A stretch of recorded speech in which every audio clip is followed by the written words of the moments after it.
Bien, chers amis, bonjour. Alors nous sommes toujours dans cette analyse extrêmement synthétique des événements qui se passent actuellement dans ce territoire saint de Gaza. Cette guerre qui est en fait, si on analyse cela assez profondément, le renouvellement de la guerre d'indépendance de 1948. Nous vivons actuellement les derniers instants de la dépendance d'Israël par rapport aux nations. Le Rambam dit dans son livre Ilchot Melachim que en fait le Messie ne sera déclaré véritablement, et cela à partir du Zohar, à Kadosh bien sûr, le Messie ne sera déclaré véritablement que lorsque Israël serait indépendant complètement par rapport aux nations. Complètement dépendant par rapport aux nations. Et c'est ce que les nations ne supportent pas, à aucun prix. Et cela, pour les raisons que nous allons citer et essayer de définir très très synthétiquement maintenant, aujourd'hui. D'abord, il faut comprendre un point très important. Qu'est-ce que c'est qu'un hébreu?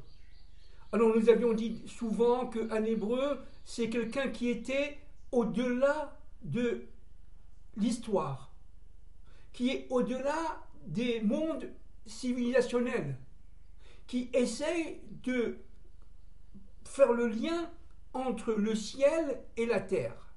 Mais plus que ça, revenons un peu à Abraham, qui va devenir, par mutation identitaire, Abraham. Abraham était, pendant ses premières 75 ans de présence dans notre monde, était un révolutionnaire. Qu'est-ce que ça veut dire? D'abord, un véritable révolutionnaire connaît le monde dans lequel il vit. Et cela d'une manière extrêmement précise et extrêmement profonde. Abraham était un homme de son temps, qui avait écrit, dit le Midrash, notamment le Midrash Rabbah, avait écrit 400 livres sur le monde qui l'environnait, le monde dans lequel il vivait. Il connaissait parfaitement l'histoire des différentes idolâtries. Il vivait à Ur-Kasdim, c'est-à-dire un endroit d'ailleurs qui était complètement bien entendu idolâtre, mais dans lequel les habitants cherchaient une spiritualité. Ce n'étaient pas des gens non spirituels, ils cherchaient véritablement une certaine vérité, mais ils n'arrivaient pas à l'atteindre, à la comprendre. Ils n'avaient pas réussi à faire, comme on le dit souvent, le Aleph, l'unité. Pour cela, il a fallu un être qui était absolument unique. D'ailleurs, évidemment, que nos pères, Abraham, Isaac et Jacob, ont été créés bien avant la création, bien entendu, bien avant la création. Il a fallu, en fin de compte, que Dieu envoie un être qui s'appelle Abraham, qui va devenir par mutation d'identité Abraham, et qui va tout simplement être en fait le socle, l'élément central du plan de Dieu dans notre monde. Le Ramchal de mémoire bénie, dit dans son livre Adir Bamaram, aux environs des pages 320-325 si je me rappelle bien, dans son livre Adir Bamaram, le Ramchal dit que en fait Abraham, Isaac et Jacob, Abraham, Isaac et Jacob représentent en fin de compte les trois éléments qui ont permis la création. Le premier élément, c'est le cave, c'est-à-dire cette lumière infinie, on en a souvent parlé, qui va, si vous voulez, atteindre le Kéli. Le cave est relié directement aux forces d'Abraham. Le Kéli, l'instrument qui reçoit le cave, est lié directement à Isaac, son fils. Et le fait que Isaac, c'est-à-dire la matérialité, puisque c'est un instrument, c'est un Kéli, la matérialité a été obligée de se donner jusqu'au bout à la volonté de Dieu, jusqu'à carrément être tué, sacrifié pour le nom divin. Et le troisième point très important, c'est Jacob. Jacob est relié directement à ce qu'on appelle Adam Kadmon, c'est-à-dire l'archétype même de toute la création. Donc il faut comprendre ce que ça veut dire. Abraham était un révolutionnaire qui a détruit les idoles. Qu'est-ce que ça veut dire? Ça veut dire qu'il a réussi à donner un sens cosmique à l'histoire qui l'environnait, qui l'entourait. Un sens cosmique à son histoire. Il a cherché Dieu pendant 75 ans, nuit et jour et nuit. Alors il y a de très nombreux midrashim qui disent que dès l'âge de 3 ans, il avait reconnu le Dieu d'Israël, etc. Oui, c'est vrai, bien sûr. Mais cela n'empêche pas le travail intérieur qu'il a fait. Un travail incessant, un travail solitaire, un travail en toute solidarité avec la présence divine, qui était en lui, bien sûr, mais qui se dégageait progressivement à mesure que Abraham avançait dans sa propre introspection, dans sa propre recherche de son histoire intérieure. Et c'est ça l'hébreu. L'hébreu, c'est d'abord, avant tout, un individu qui n'a pas peur d'être solitaire par rapport aux autres, et surtout, quelqu'un qui est tellement amoureux de la vérité vraie, ce qu'on appelle nous, évidemment, le Hémet, va tout simplement sacrifier son environnement, son monde, son aisance matérielle, on dirait aujourd'hui, la société de consommation, comme on dirait de nos jours, pour pouvoir carrément avancer seul avec son Dieu. Alors c'est très intéressant, parce que Dieu, lorsqu'il est arrivé à l'Erlecha, dans la paracha l'Erlecha, dans le livre de Bereshit, la Genèse, eh bien, Dieu n'a pas dit à Abraham, va en Israël, va en Eretz Canaan, pays que je t'indiquerai comment faire pour y aller, pas du tout. Il lui a dit, suis-moi, l'Erlecha. Mais l'Erlecha, ça veut dire quoi? Ça veut dire véritablement, abandonne tout, abandonne tes amis, abandonne ton environnement. Et Abraham, je répète, selon le Midrash Rabbah, avait écrit plus de 400 livres sur le monde qui l'entourait. Il était extrêmement féru de connaissances. C'était un philosophe d'un niveau, on dirait aujourd'hui, incommensurable. Et Abraham, au niveau de sa recherche, une fois qu'il est arrivé à 75 ans, va recevoir cet ordre, l'Erlecha. Mais l'Erlecha, ça veut dire va pour toi. Ça veut dire va dans ton intériorité, si tu veux me rencontrer. L'Erlecha, va dans ton intériorité, si tu veux comprendre la terre d'Israël.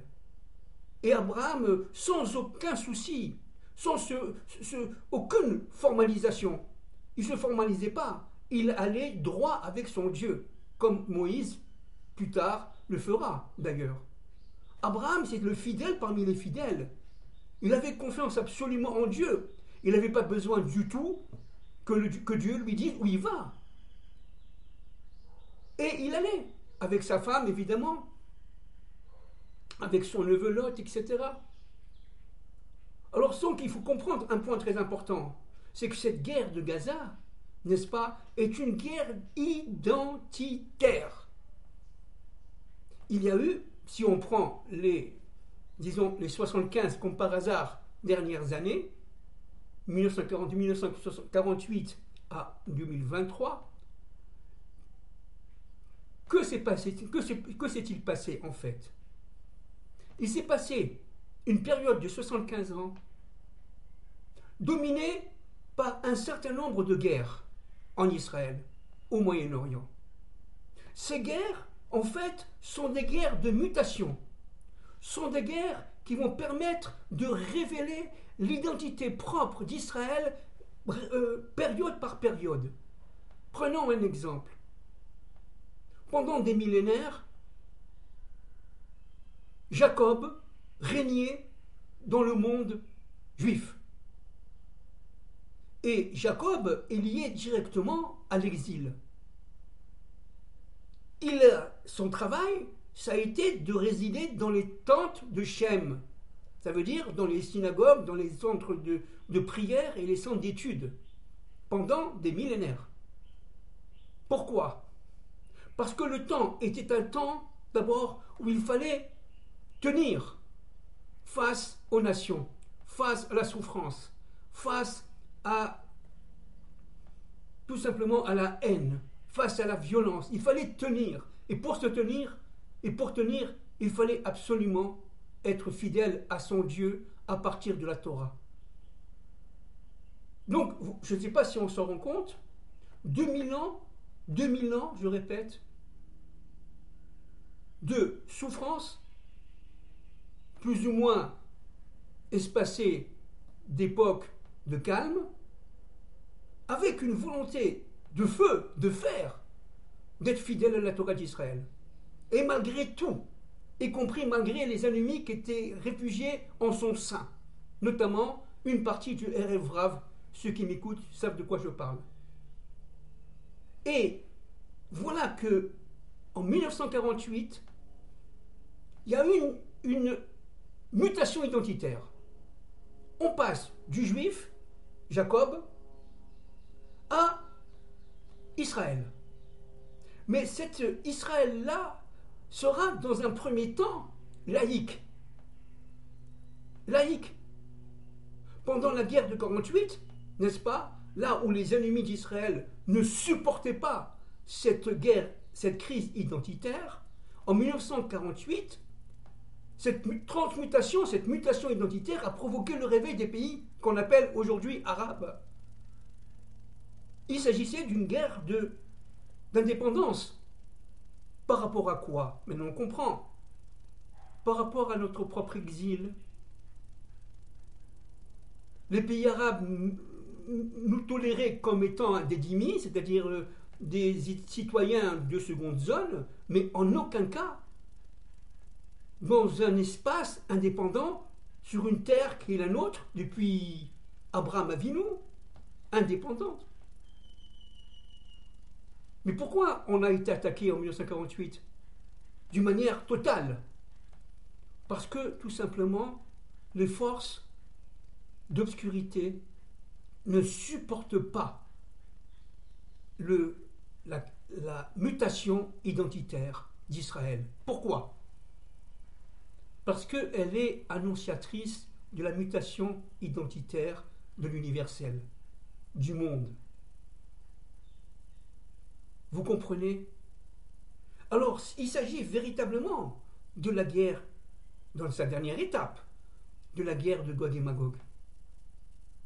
La guerre de Gog et Magog, dans sa dernière étape, n'a pas commencé aujourd'hui. Elle a commencé en 1948. Elle a continué en 1967. En 1948, si vous voulez, il y avait une sorte de cassure dans le peuple, de division presque infernale dans le peuple. Il y avait d'un côté les laïcs et d'un côté les religieux ultra-orthodoxes. Il n'y avait pas de lien entre les deux. La guerre de 67, notamment avec la récupération de Jérusalem dans sa totalité, en tout cas au niveau militaire, eh bien, cette récupération a provoqué, si vous voulez, une mutation identitaire supplémentaire.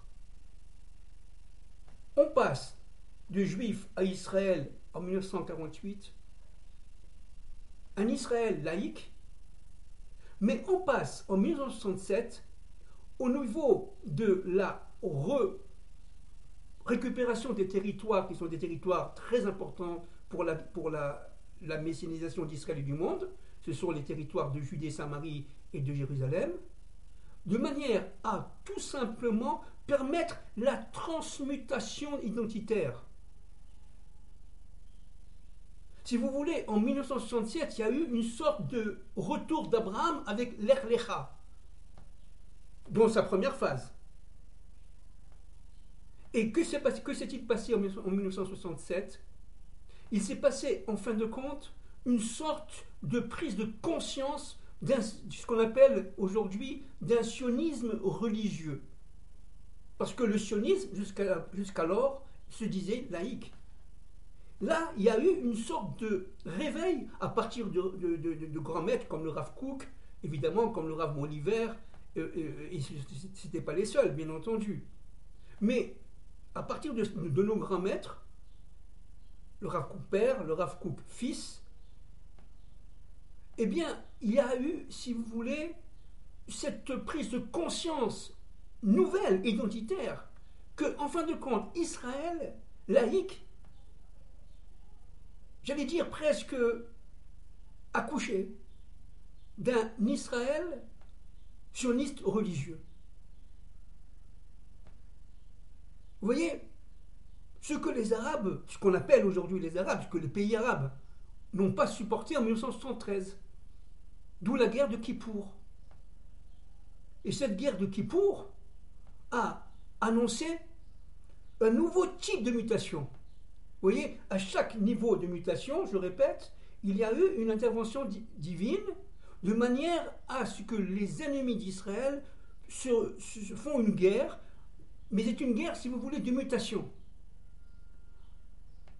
Pour empêcher, évidemment, la mutation identitaire à la fois israélienne, mais évidemment universelle. Et les forces d'Amalek se réveillent à chaque fois qu'il y a véritablement cette mutation, cette progression, qui est une progression de vie vers l'identité réelle d'Israël, qui est, en fin de compte, Yeshurun, dans les parachats Dvarim, dans le livre de Dvarim, pour ceux qui connaissent un peu la Torah. Alors, qu'est-ce que c'est que Yeshurun?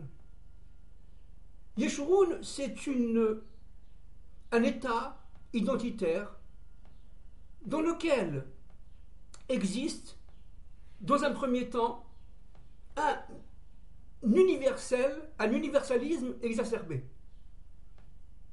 Une sorte de cosmopolitisme exacerbé. Ce qu'on a vécu jusqu'à la guerre de Gaza il y a quelques jours. Où, véritablement, on rejette le sionisme, on rejette le sionisme laïque, on rejette évidemment le sionisme religieux, on rejette la Torah, on veut être tout simplement partie de l'universel. Ce qu'on a vécu, nous, d'ailleurs, entre parenthèses, à Paris en 1968, lorsqu'on disait ni Dieu ni maître. Je ne sais pas si les anciens se rappellent. Enfin, moi, je me rappelle, j'étais non pas dans les barricades, j'étais trop jeune, mais j'ai vu, n'est-ce pas, j'ai vu véritablement, j'ai vécu la crise de 68. C'était une crise identitaire française qui correspondait à l'époque à l'identité universelle, qui était en mutation. Maintenant, on comprend. Et cette crise identitaire française, dans le couple France-Israël, annonçait la crise identitaire cosmopolite israélienne d'il y a quelques années jusqu'à il y a quelques jours, avec cette révolution à Tel Aviv et partout dans ce qu'on appelle, nous, de la gauche israélienne ou de l'ultra-gauche israélienne, qui refuse la Torah, qui refuse tout ça. N'oublions pas qu'à Yom Kippour, quelques jours avant l'attaque à Gaza, le maire de Tel Aviv, n'est-ce pas, a interdit les prières dans les rues à Yom Kippour. Je ne sais pas si on s'en rend compte. C'est-à-dire véritablement cette indécence par rapport à notre tradition, par rapport à notre Torah, par rapport au plan de Dieu, a réveillé l'ennemi. Et donc, cet ennemi à Gaza a accompagné une troisième, et je pense, et dernière, source identitaire qui fait qu'on passe du cosmopolitique laïque à, en fait, état d'âme, un état individuel comme collectif absolument inconnu auparavant.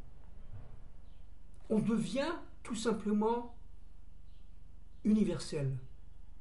Mais en intégrant, évidemment, et le sionisme, c'est-à-dire le retour d'Israël sur sa terre, et le religieux, c'est-à-dire la Torah d'Israël, dans une terre qui est une terre fondamentalement thoraïque, et qui fait qu'en fin de compte, par cette mutation d'identité, on va devenir, en fait, entre guillemets, ce que les prophète Isaïe, prophète Jérémie, appellent, bon j'en passe, appelle la lumière des nations. Alors, qu'est-ce que c'est que cette lumière des nations? Et c'est ça, en fait, la cause fondamentale de la guerre à Gaza actuelle. C'est pour ça que c'est une guerre absolument, non pas événementielle seulement, mais une guerre ontologiquement existentielle. Parce que, tout simplement, les ennemis d'Israël, et donc de l'universel descendant d'Adam et de Ève, ce que dans le monde de la Torah on appelle, on le sait évidemment, les forces d'Amalek, Amalek veut régner dans le monde à la place d'Israël et à la place des nations adamiques. Après Israël, on l'a déjà dit de nombreuses fois, ce sont les nations adamiques qui vont être attaquées.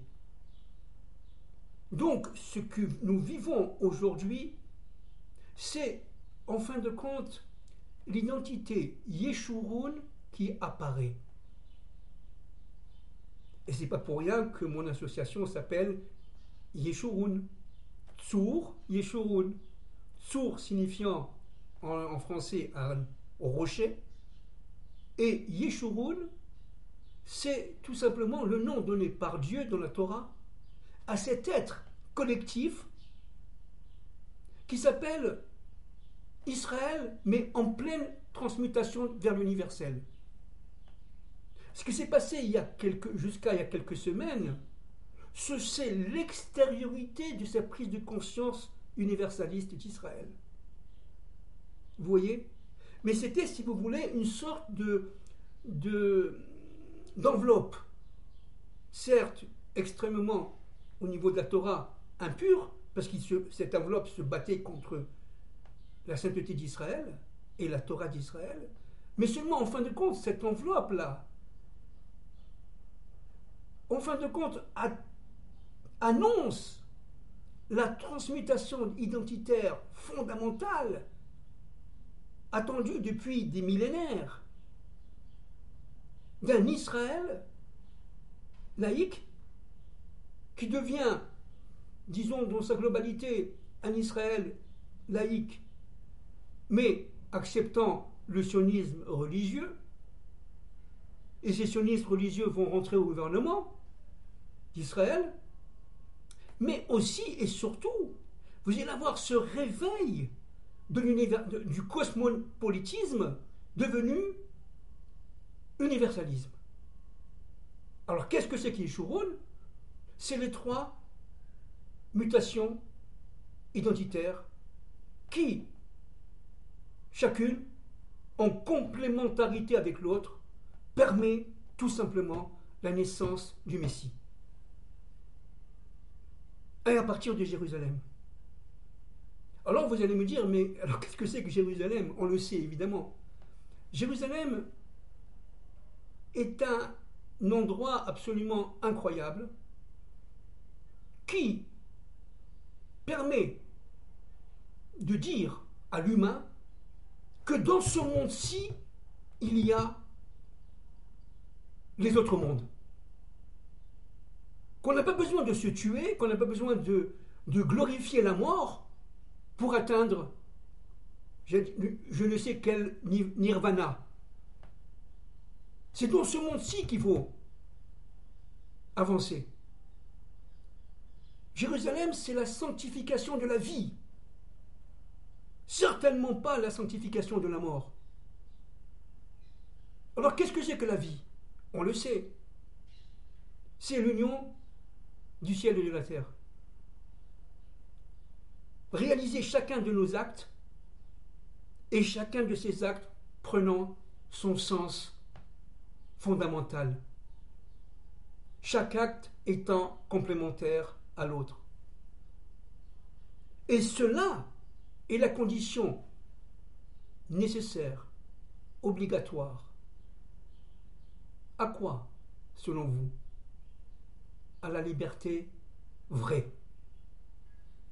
Jérusalem, c'est la terre de la liberté vraie.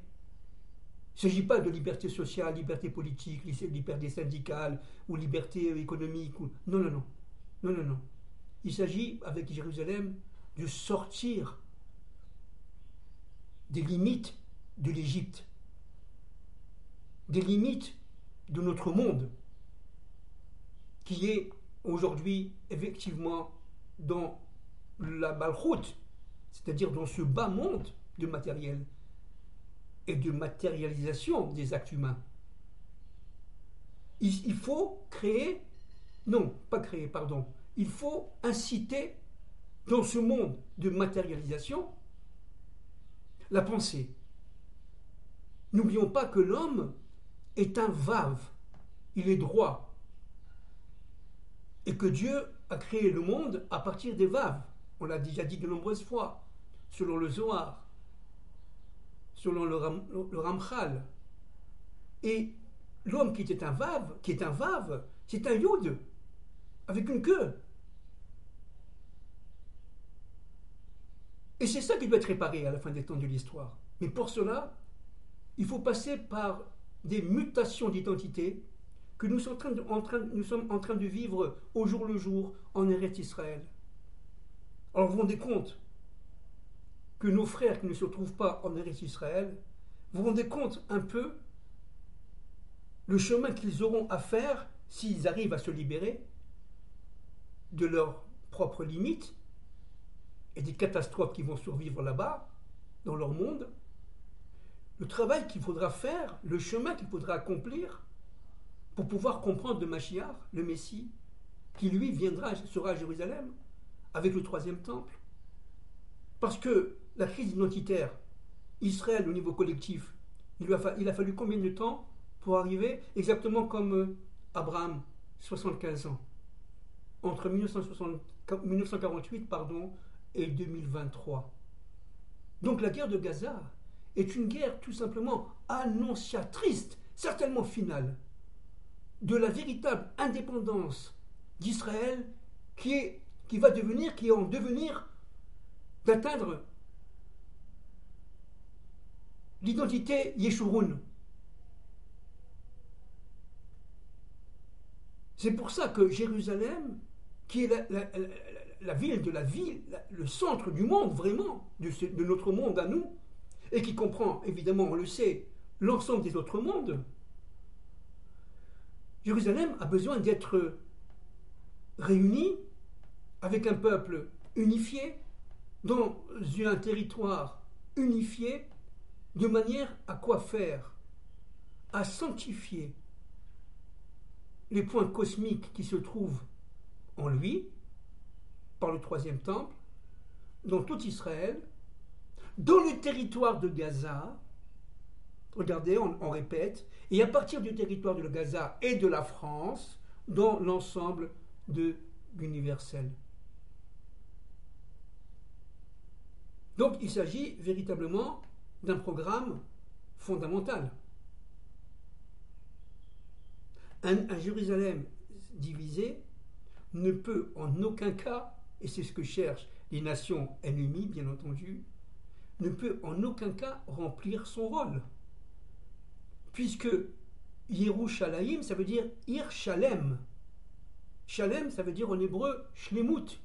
Ça veut dire en français la plénitude qui découle de l'unification des contraires. C'est pour ça qu'à Jérusalem, il y a une diversité de peuples. Le monde entier se trouve à Jérusalem. Regardez, hier j'étais Shabbat à Kfar Adumim, dans le nord de Jérusalem, à peu près 20 km de Jérusalem. Et une famille éthiopienne avait célébré, Baruch Hashem, la bar mitzvah d'un de leurs enfants et de leurs petits-enfants. Et la mère de ce bar mitzvah, elle s'est retournée vers sa grand-mère, vers sa propre mère, la grand-mère du petit de 13 ans. Elle nous a dit, regardez, cette dame-là, elle était en Éthiopie. Elle est venue à pied. Ils étaient une centaine. À pied. Et à pieds nus. Sans chaussures. De l'Éthiopie jusqu'en Eretz Israël. Tout ça pour l'amour de la terre et pour l'amour de la Torah d'Israël. Et évidemment, tout le monde a applaudi. Mais qu'est-ce qu'elle a dit, la dame? Elle a dit 40% des gens qui étaient avec elle sont morts en chemin. Tellement que c'était compliqué, tellement que c'était difficile. Seulement 60 sont rentrés. Et la dame, qui est déjà assez âgée, elle a baissé les yeux. Elle a dit, c'est le jour le plus grand de ma vie. Je fête la bar mitzvah de mon petit-fils en Eretz Israël. Et elle se lève et elle va embrasser la Torah. On parle d'une Éthiopienne qui a fait à pied, sans chaussures, le chemin entre l'Éthiopie, c'est plusieurs milliers de kilomètres, et Israël. Alors vous comprenez, devant ça, on se sent, certes glorifié par Dieu, mais tout petit, tout petit, tout petit. Et le peuple est pénétré de force magnifique comme cela. Oh, des gens anodins, on dira à peine bonjour dans la rue. Mais chacun est une histoire incroyable, incommensurable à Jérusalem. Chacun peut écrire un livre de 1000 pages, comme Abraham Avinu a étudié pendant 75 ans son environnement pour rencontrer le Dieu d'Israël. Vous savez que le Dieu d'Israël ne se révèle pas comme ça. Il est caché. Il se révèle aux fidèles parmi ses fidèles. Après des dizaines d'années d'études, des dizaines d'années de prières et de souffrances. Les épreuves d'Abraham, les 10 épreuves, il a eu 10 épreuves d'Abraham. Il a été placé par Nimrod, le plus grand dictateur de l'histoire, d'ailleurs qui revient, dit le Zohar, à la fin des temps de l'histoire, à notre période. Cette mondialisation voulue par certaines élites, et notamment, et pas seulement, américaines, et fait partie des forces de Nimrod qui reviennent, bien entendu, on en a suffisamment parlé. Avec M. Drey, avec le Rav Dinovitz, etc. Bien entendu, avec M. Eliaou Bokhara, etc. Mais cette force, le Nimrod, Abraham l'a jeté. Et quelle était la réaction de Nimrod? Il a mis au four, à Orkazdim. C'était du feu, Orkazdim. Ça veut dire quoi, le feu à Orkazdim? On ne sortait pas comme ça d'Orkazdim. Pourquoi? Parce que, tout simplement, il y avait des forces énormes, idolâtries. Aujourd'hui, on dirait un matérialisme tellement fort, mais qu'on ne peut pas sortir de Paris aujourd'hui ou de New York. C'est pas possible. À moins de faire ce travail intérieur qu'a fait Abraham. C'est pas possible de sortir comme ça, simplement, tiens, je vais. C'est pas possible. Ceux qui font ça, de toute façon, retournent. Parce qu'ils n'ont pas fait ce travail intérieur. N'oublions pas, dit le Midrash Rabbah, Abraham a écrit 400 livres sur son monde idolâtre. Et c'était un spécialiste de son temps. J'allais dire un économiste, un politicien, un révolutionnaire comme mai 68. Il a fait mai 68, Abraham. Pour devenir, après Abraham. Et à quel âge qu'il a eu sa brite, sa circoncision? à 99 ans. Et à quel âge qu'il a eu son fils Isaac à 100 ans.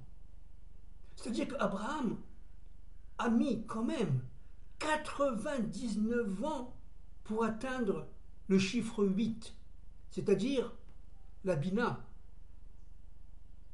Mais c'est un travail énorme. 99 ans de travail intérieur, de recherche intérieure, avec une femme qui devient Sarai, Sarah. Et pour pouvoir accomplir cette transmutation, Dieu a été, j'allais dire obligé, il est obligé de rien du tout, enfin. Il a pris dans le mot Sarai, vous avez le Yud, à la fin du nom de Sarai. Il a divisé, Yud c'est 10, de valeur numérique 10. Il a divisé en deux pour donner 5 à Abraham, pour que Abraham devienne Abraham. Regardez, mutation d'identité, il devient hébreu. Et que Sarai devient Sarah, elle aussi. Mutation d'identité, elle deviendra hébreu. Et c'est à ce moment-là que Sarai, devenant Sarah, elle commence à faire la réparation de Chava, de Ève. Vous vous rendez compte?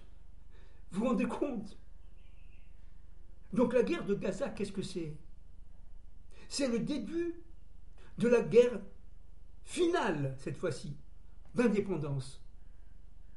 À partir d'Israël, du monde descendant universel, descendant d'Adam et de Ève, en mutation d'identité. La guerre de Gaza, qui commence et qui n'est pas finie loin de là, va entraîner